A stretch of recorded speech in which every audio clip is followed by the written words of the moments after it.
Sa mga USRN na naka-receive ng email na kailangan ng updated training requirements, check nyo po yung list nila.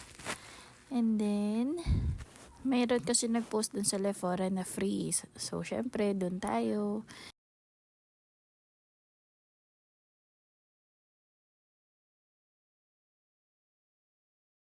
Click nyo lang yung online, tapos search nyo na yung New York State Office.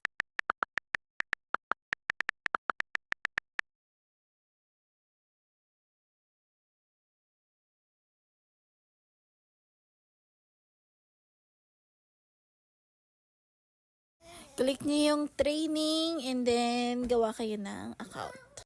Meron lalabas na PDF for instructions. Tapos ayan, punta kayo sa registration, create an account, tapos lagay nyo ng details. Puro non yun nilagay ko, tapos 5 0 sa postal ko.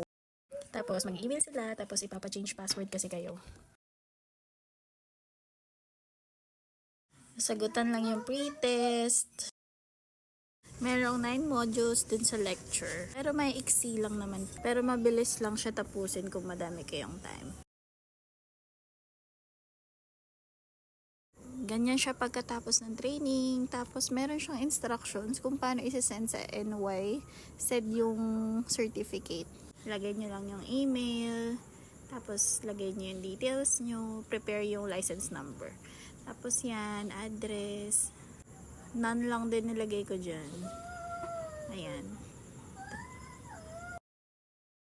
Sa postal code, 50 ulit yun nilagay ko. So, ayan na yung nakalagay. Up to 30 days daw para ma-transfer to NYZ.